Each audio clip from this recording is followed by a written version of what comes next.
Hello everybody and welcome back to my channel. Today we're going to be doing a little review of the Rose Ink Lip and Cheek Colour in Heliotrope. Here it is. I've tested it a few times, so if you can see there's some marks in there, but not a lot, so I thought it would be really interesting to do a video for you because this is quite a viral blush on the Instagram market. I've seen a lot of people post about it, so I was really interested to check it out.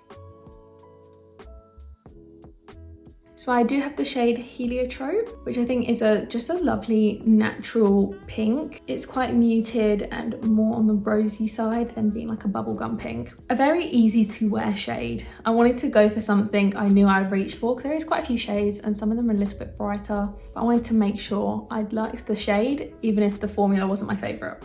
So here's the packaging. I think it's really interesting. It's got a magnetic top.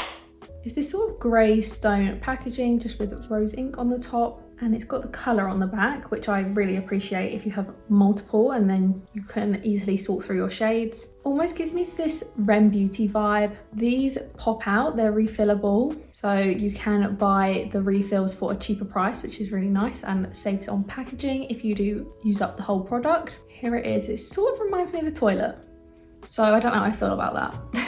I'm going to give the shade a swatch for you. There's just one thing that sort of annoys me with this packaging, with it being refillable, is it twirls round. I don't know if you can see that. You can hear it though, so it's hard to twist your finger around because it will move. It's quite a creamy product. Sort of feels like a lipstick.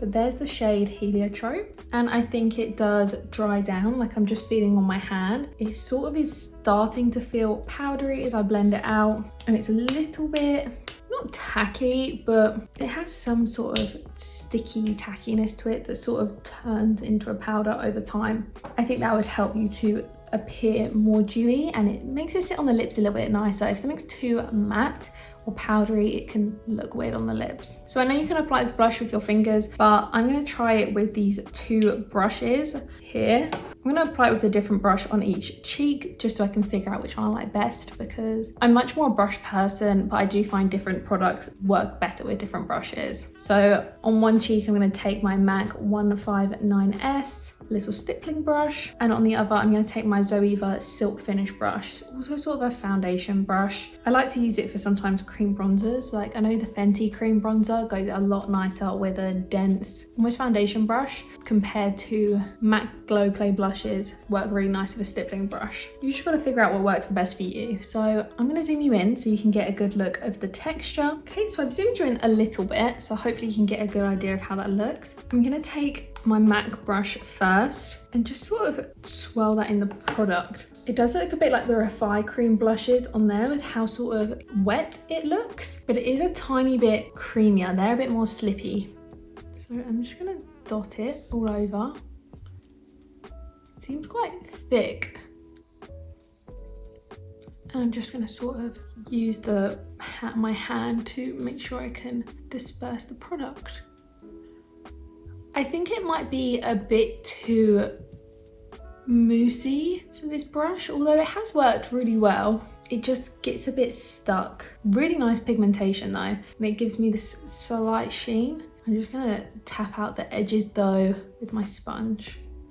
Although that is really pretty, I really like that. It definitely does feel like product on my face. I can definitely feel it when I touch my skin, which is interesting. I don't know how to feel about that. Anyway, let's take the brush on the other side. See, I think that is blending out nicer.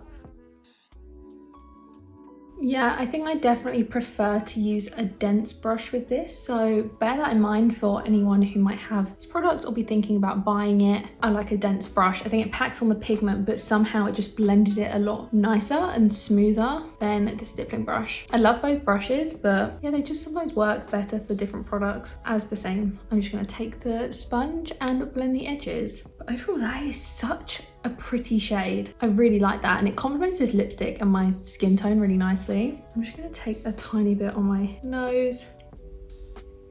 I'm quite impressed with it on my nose because I can sometimes have a problem with product breaking up on my nose, but that sat nicely. It's interesting because it feels ever so slightly tacky on my cheeks and like I can feel the product on them. So it's not that lightweight or natural feeling. The amount of pigmentation is really nice, and I think this would look really nice on bare skin as well because you get that flush, and I think it's a really nice tone for bare skin. You get a really nice slight glow, which is toning down a little bit. I have a feeling this tackiness would go as you wear it a little bit more, but I definitely think with this pigmentation, this is a very long lasting product. Blush is one of the first products to fade, so if you already start the day with not having a lot on, by the end of it, it's going to be gone. I really like that. That is nice. I do see myself reaching for it a lot more. It was very fuss free to apply, and it sits on my skin really nicely, to be honest. I have a mixture of powder and no powder on my cheeks. I have no powder in this area, and I had a powder bronzer, but it seems to have just glided on them perfectly. It hasn't caught in any areas or any dry skin. I don't think I have any dry skin at the moment, but it hasn't accentuated it if I do. I think it just makes me look really healthy and awake. I'm definitely going to keep trying this out and keep an eye out for it in any future videos that I may talk about it a bit more. I'm going to look to see if there are any other shades that really catch my eye because it is a really nice formula and I am enjoying it. So if you did enjoy this video, don't forget to give it a like and comment down below your thoughts on this blush, and if you have tried it or anything from Rose Inc, don't forget to subscribe if you do want to see more from me, and I hope to see you again in the next one. Bye!